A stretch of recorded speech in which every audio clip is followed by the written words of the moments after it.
Hiya guys, Spectre here. Welcome back to some more Total Warhammer 3.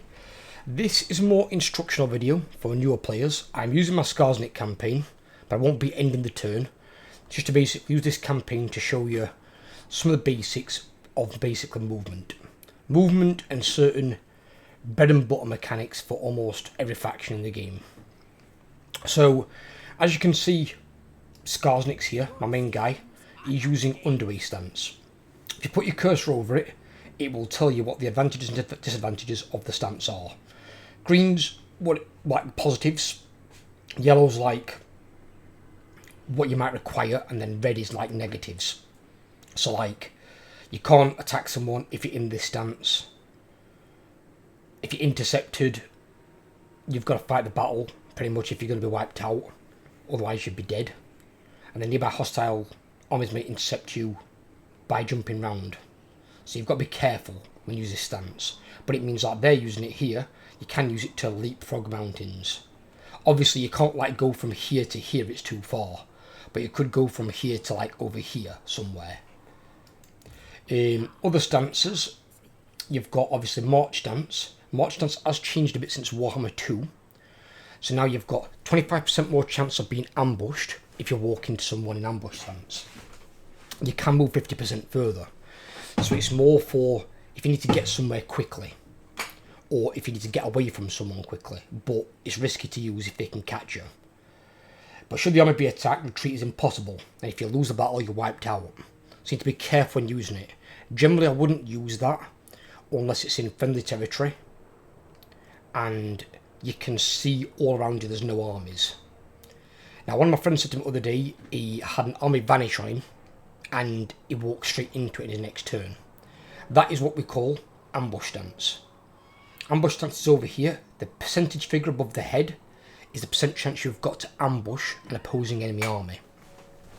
Obviously if they walk into you in march stance, you've got 25% more up on this number. Now there are some factions in the game like Deathmaster from Clan of Shin Skaven, and quite a few of the other Skaven to be fair, can get their ambush chance to 100%. It still doesn't mean you're guaranteed to get an ambush off. I think there's always like a 1% failure chance, because I've had a 100% ambush chance fail and had to fight a non-battle rather than ambush battle. An ambush battle weighs heavily in your favour. I would say ambush battles are better for melee armies than they are ranged, because ranged armies you can set up wherever you want, but they're not as effective as melee, who can charge straight in and just annihilate the enemy army. If you're being ambushed and you've got a ranged army, you're pretty much screwed, because they're going to take your army apart before you get a chance to react, especially if they've got a melee army. If you've got a melee army and it's strong, you don't mind being ambushed, you'll just turn around and attack them. It just brings them closer to you. It's a no-brainer. You've got your encampment stance, and as your encampment stance says here, bear in mind you can now move an encampment stance, but you couldn't in Warhammer 2. So, ambush defense chance plus 75%. So if you think you're going to be ambushed, you can adopt this stance and reduce the chance by 75%. So, you have an option there if you're worried about being ambushed, where you can adopt that stance. All factions have ambush and encampment stance. All factions have march stance. Like I'm moving in march here. So I was going to underway, but underway was like back here somewhere. March took me down here. But the next turn I can underway down to here. So I can get around a bit quicker. Not every faction has underway stance. That is for certain factions only. Or it'll be called different things like beast paths or world routes. Whatever it is that others might call it. Like they're in march stance here. He's in march stance in the garrison, I've got no idea why, but the AI is an idiot. I've not staying there because there's 3 armies and I've got 1, so I'm backing out. It's always better, use it to protect an army than it is a province or like a settlement. Be it a city or a town, it's always better to preserve your armies. So take your army away, don't try and fight 3 or 4 full armies because you probably aren't going to win that fight. It's just not worth attempting it. And with Karakate picks at the moment, it's really low tier and the garrison's crap. And Greenskins don't have good garrisons anyway. Although I did just beat the piss out of Emperor Coruscant over here. So he's got like 6 units left and I killed the Emperor. I had to because it was unbreakable. But my garrison is now a little bit injured. But other than that, I'm good. The other thing is your bread and butter parts of a faction. Growth and money. So one thing you'll always see me build in a new province is this. Because this is the growth building. Most factions only have one. Some might have 2. But you'll have a building that gives you growth. You want it built in every single settlement so your province can grow faster. And then you want your main money building as well. That's so you can afford to recruit your armies. Obviously you want the money building in your towns. Generally your recruitment buildings you might build in your cities. There are some that you might build in your towns, like if it's up to tier 3. So where this is, all towns are tier 3. So if it's only a tier 3 building, you can essentially build it there and not have a massive issue. If it's tier 4 or higher, to get the benefit of it, the full benefit, you need to build it in a city. So don't waste spaces by building tier 3 ones in a city when you can build it in a town. Ones like this, like a rare resource, that can only be built in that location because it has a gold mine. So that's one that you would build. But again, that's also a shitload of money. Something that you desperately need.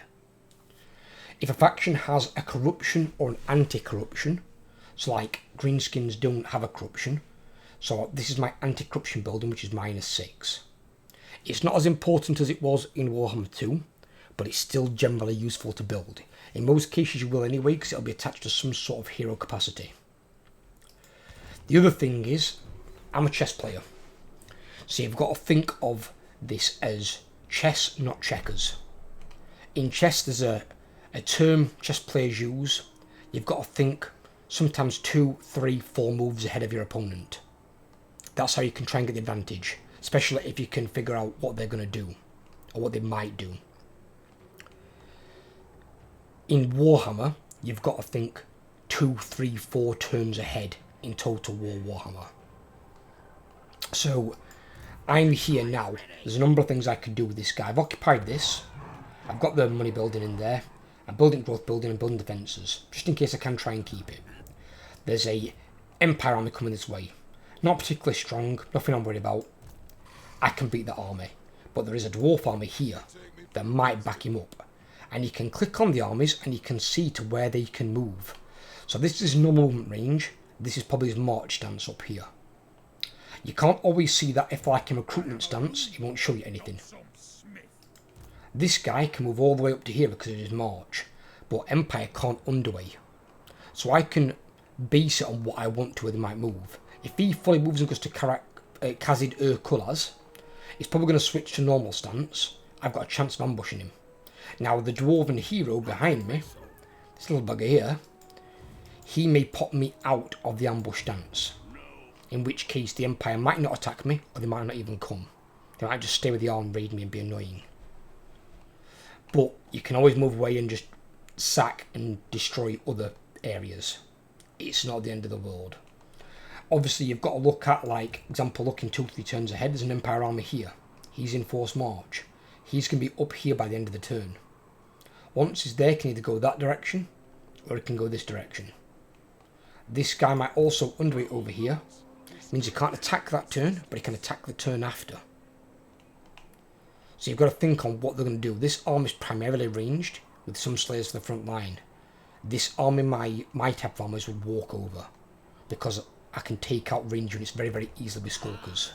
Because they've got Vanguard and Stalk, 2 very important attributes. Vanguard's here, means you can deploy further forward. The white line you'll sometimes see in a battle. And Stalk means you can't be seen until you get really, really close. Think of them like a unit of assassins, almost. The other thing, for a bread and butter thing, is scouts. One of your hero types.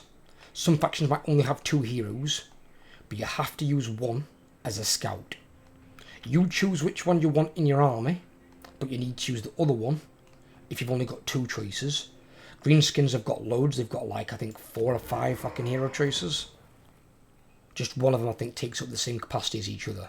So you've got Orc Shamans, as well as the Goblin, Night Goblin Shamans. Night Goblin Shamans never recruit. They are garbage.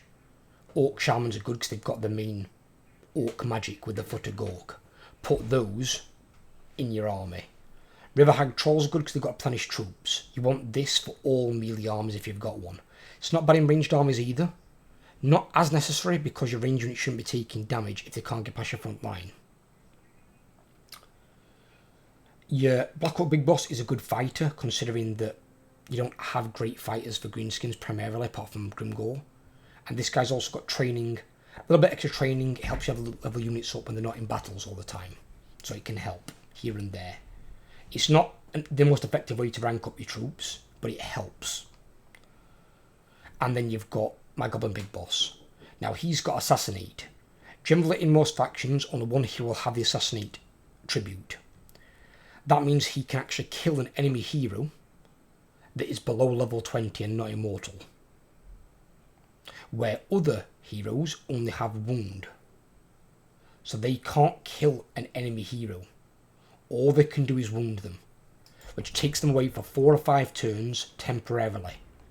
The Assassinate ones can permanently kill an enemy hero if they are below level 20. Once level 20, you can't kill them anymore because they're immortal. Like my guys here are all above level 20. I click on him, he's got immortality. When normally killed in action, this hero will be wounded instead. So once they've got that, you ain't killing them. So you can only wound them. But even then, a character with Assassinate will probably have a higher chance to wound the target than somebody that hasn't got it. But you need scouts to scout ahead of your army, is the idea, so you can see any threats. Think of it as, if any of you guys play League, fucking hell, words. If any of you guys play League of Legends or Dota, it's like checking a bush. But it's like running into the bush and checking it rather than having like a ward there or something. So your phase checking the bush can result in you getting ambushed and dead. Where if you have scouts, like I've got my scout here as well, enables me to see all these armies. And then when the other armies are coming in, I can see them. Because I've got his campaign line of sight to see units further away. So then I can judge what might happen. Like here from this one, it's because this has got high leadership. My campaign line of sight is plus 80% for settlements because I've got maximum control. So I can see these 3 armies. So he's basically dwarven tiding up here. So I'm just avoiding his armies where I need to, wrecking what I can. You pick and fight in your own battles. When you've got a lot of money and treasure like I have, you can sometimes let settlements go. Other factions aren't necessarily as good at it as Greenskins, where they can sack and then loot and occupy. Some factions can do it, other factions not so good. But other factions have got much better garrisons than Greenskins, so you can generally hold down and defend your provinces better. But you need to start using your scouts effectively to move ahead of your army. Because also, let's say for example, I thought, oh right, I'm going to attack this army. He's in march stance, you know, could be an easy kill. If this guy was seeing ambush stance and covering him, I wouldn't see him. But every turn, because my hero's in the same region, he'd have a chance to pop this guy out of ambush stance.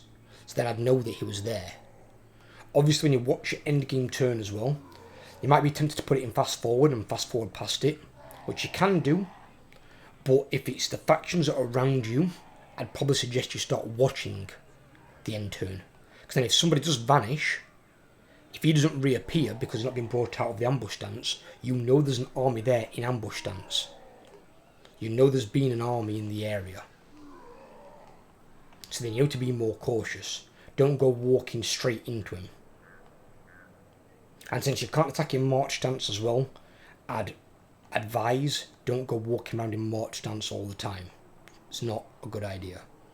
You know, use your normal stance or use your encampment stance. You've got to be careful with some factions because most encampment stances for factions won't raid people.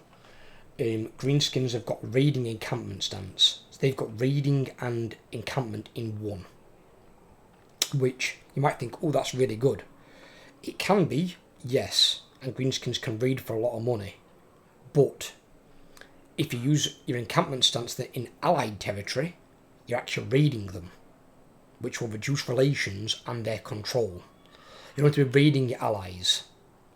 So you want to use that in enemy territory or somebody you're not at war with, but is not an ally.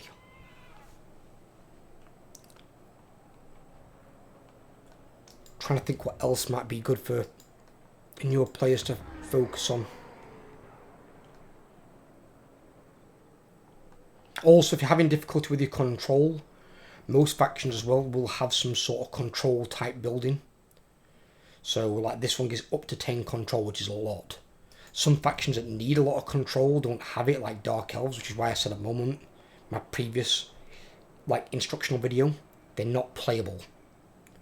They need their slave mechanic reworking drastically, but if they were going to use that same mechanic, they need to basically double the control of their control building.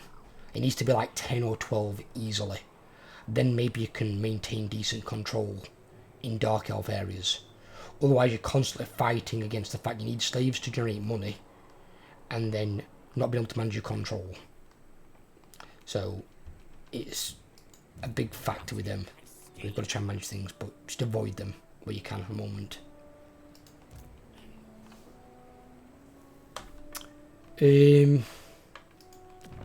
Also, your territories. Your territories, see this green circle around your territories? That's telling you what's suitable for your faction. You can click on the circle up in the top right. Suitable climates. Unpleasant is orange. Uninhabitable is red.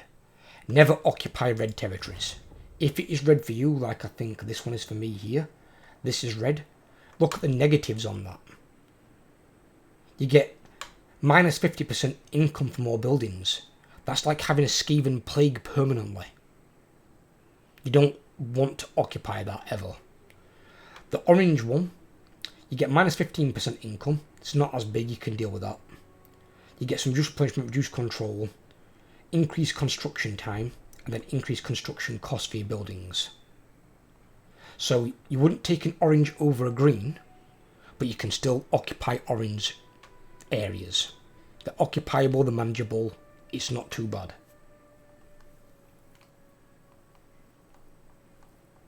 Oh, and also if you've got, like this here, Wurzag's coming in here is going to get wrecked because there's fucking 3 dwarf armies here, and the AI just won't pick up on that. If you have a faction nearby that is at war with the same enemy you are, even if you're not allied with this faction, let's say Wurzag was here at the side of this dwarf army, and I had Skarsnik over here, I could attack that dwarf army and pull Wurzag in as reinforcements. Even though Wurzag is not well, he is an ally of mine, but if he wasn't an ally, I could still pull him in as long as he's at war with them. So even if you didn't have like an aggression pact with them, you could pull them into battle to reinforce you, because you're both at war with the same adversary. That's something you couldn't do in Warhammer 2. In Warhammer 2 you had to be defensive or military allies for that to work. Now you can do it even if they're not, even if you don't have a non-aggression pact with them. You can pull them in, as long as they're not at war with you. They've got to not be at war with you, but be at war with your target. That's something else you can do to try and help yourselves out.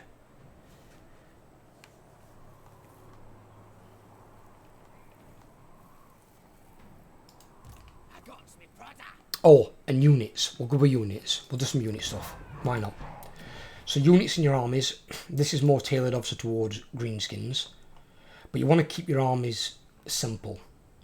Play to your faction's strengths, not the weaknesses. Know what they're capable of. Greenskins are a heavy melee faction.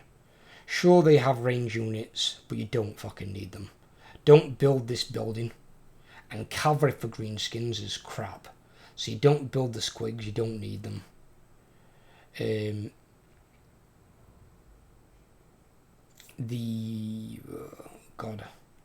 they didn't even have one here. I don't think we can recruit them. You'd have ball boys normally. Ball boys you don't need either. You can build this building purely for the Ragnarok spiders, because Ragnarok spiders are very good.